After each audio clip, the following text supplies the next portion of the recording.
So, how are we all holding up? I want to know, how is your mental health as a woman with endometriosis? Because it doesn't get addressed enough. How living with a chronic condition takes a huge emotional toll. I'm talking fatigue, forgetfulness, anxiety, the list goes on. Historically speaking, our emotional health has been used against us to gaslight and invalidate our experience, effectively preventing the diagnosis of a very real, a very serious physical condition. What I'll never understand is the separation of the physical from the psychological. As if the two can't coexist, as if they don't go hand in hand, especially with a condition like endometriosis. You're anxious when you start having these wild symptoms, but no diagnosis, because doctors tell you it's normal and throw drugs at you to keep you quiet. You go through that on repeat for around 10 depressing years until you get a diagnosis, which is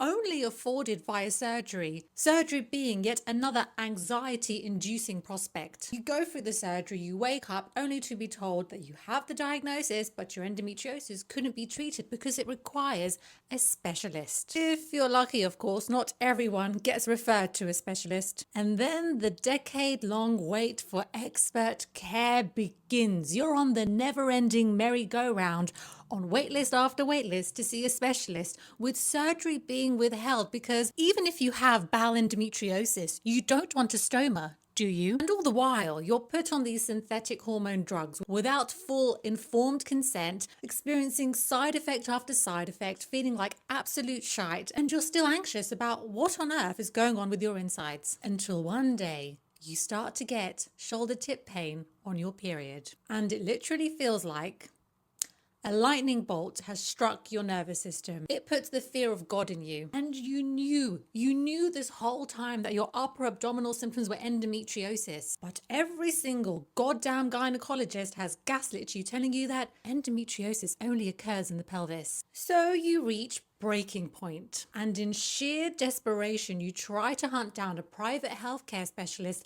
that can treat your many forms of endo on your many organs, only for that to induce another round of panic because you've been quoted 40k for the surgery. Well, that sums up my story of psychological torture, and that's just the impact of a negligent, misogynistic healthcare system. It doesn't even scratch the surface of how endometriosis can cripple your everyday existence. How it has you frequently on the toilet or constipated. How you're convinced that you must have a teeny tiny bladder because you need to pee at least 16 times every morning before noon. And no doctor validates your symptoms because MRI said no to bladder endo. How no matter what you eat, your digestive tract always seems pissed off with you. Growling and bloating while you have these tugging sensations, feeling like your insides are being pulled in every single possible direction. How you can literally bleed yourself to chronic low iron levels and your doctor will still tell you that your bloods are normal. How being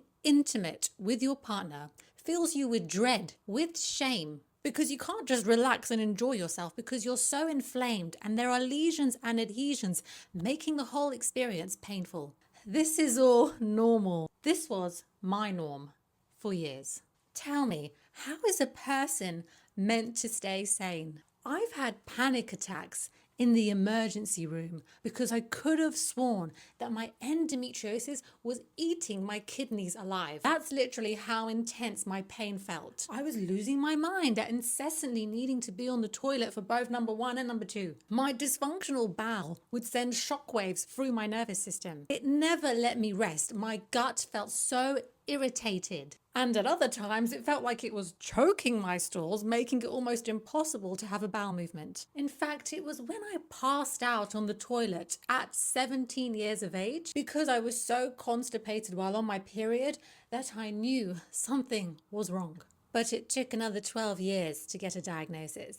It's exhausting just recounting it all. No wonder that even after finally having received proper surgical treatment, I still experience fatigue. As if that isn't all awful enough. On top of all that, we're also facing everyday life stresses, whether that's work redundancies, relationship breakups, or losing loved ones. You become a pro at high-functioning anxiety and depression, because the two tend to yo-yo. You go from high alert, high cortisol fight flight mode to the point where you can't sleep, and then you crash down into low energy, procrastination, feeling sorry for myself, depressed mode. That's when you're tired all of the time. You become irritable, resentful even. Everything feels hopeless and you're numb to the world because you're so overwhelmed you simply have to switch off.